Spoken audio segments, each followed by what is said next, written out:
The First Epistle to the Thessalonians, Chapter 3.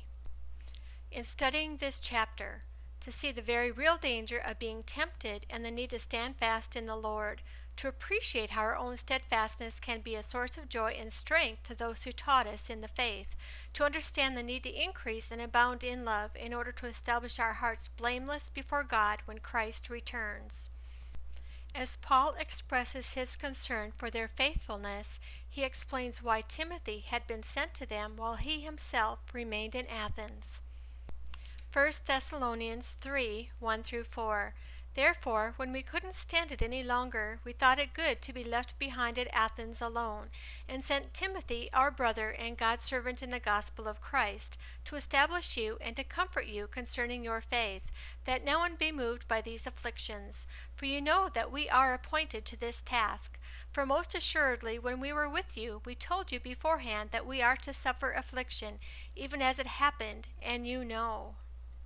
Fearful that their afflictions might have given Satan an opportunity to tempt them and render his labors with them in vain, Timothy was sent to establish and encourage them in their faith. 1 Thessalonians 3, 5. For this cause I also, when I couldn't stand it any longer, sent that I might know your faith, for fear that by any means the tempter had tempted you, and our labor would have been in vain. Timothy brought back good news to Paul concerning the church at Thessalonica, telling him of their faith and love, their fond memories of Paul, and their desire to see him again. 1 Thessalonians 3, 6. But when Timothy came just now to us from you, and brought us glad news of your faith and love, and that you have good memories of us always, longing to see us, even as we also long to see you. This greatly comforted Paul, who was suffering his own afflictions, and he is overwhelmed with thankfulness and joy. 1 Thessalonians 3, 7-9. For this cause, brothers, we were comforted over you in all our distress and affliction through your faith. For now we live, if you stand fast in the Lord. For what thanksgiving can we render again to God for you, for all the joy with which we rejoice for your sakes before our God? Praying night and day that he might see them again and perfect what is lacking in their faith, he offers a prayer that God and Jesus might direct his way to them.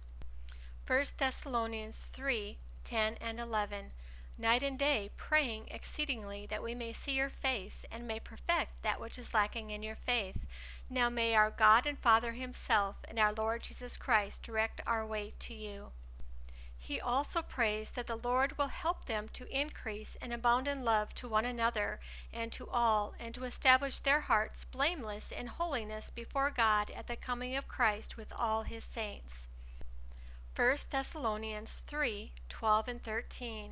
And the Lord make you to increase and abound in love one toward another, and toward all men, even as we also do toward you, to the end he may establish your hearts blameless in holiness before our God and Father at the coming of our Lord Jesus with all his saints. This is the end of chapter 3 of the First Epistle to the Thessalonians.